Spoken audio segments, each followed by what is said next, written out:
वारे हवा चल चल, तो हवा जब चलोगे तो वोट नहीं लागे नहीं करो, वोट तो लागे ना कि वोट जाते वाला दिन नहीं चुनाव दिन। लेकिन होता ऐसा है मेरे भाइयों और मेरी माओ और मेरे बुजुर्गों कि आपका वोट लेकर के वो लोग ये कहते हैं कि जब बड़ी पार्टियां हमको टिकट देगी तो हम चुनाव जीतते हैं, तो लोगों के पास ऐसे विधायक और सांसद भी नहीं आते हैं, उसकी कोई जरूरत भी नहीं होती है। वो ये कहते हैं कि आपने पर्सनल मुझे वोट नहीं दिया बल्कि हमारी पार्टी को वोट दिया, तो हम आपके पास क्या करने के लिए जाएंगे बल्कि पार्टी के पास टिकट लेने के लिए जाएंगे।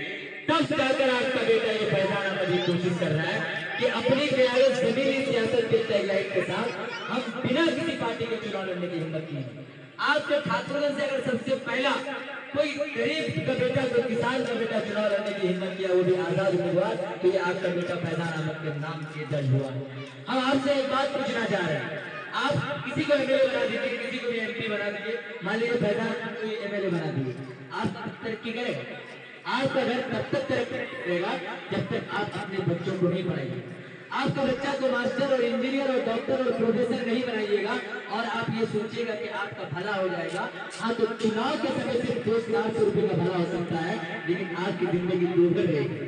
कानून जो भी विधि व्यवस्था बनता है ये आपके विधायक लोग जाके बनाते हैं। बहुत सारे लोग ये कहते हैं कि फैजान अहमद एक ऐसा नाम है जो चुनाव लड़ने की कोशिश कर रहा है, अभी इसको नहीं लड़ना चाहिए था।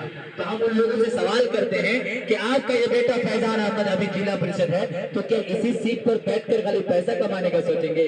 नहीं मेरे माँ और बहनों, मेरे बुजुर्गों, हम ये चाहते हैं कि हालात बदले।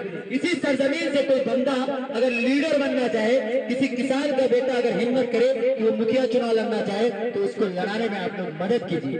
वोट देना नहीं देना ये आपका मसला है कि आप किसको वोट दीजिएगा नहीं दीजिएगा, लेकिन हालात को बदलने के लिए मेरे लिए दुआ कीजिए।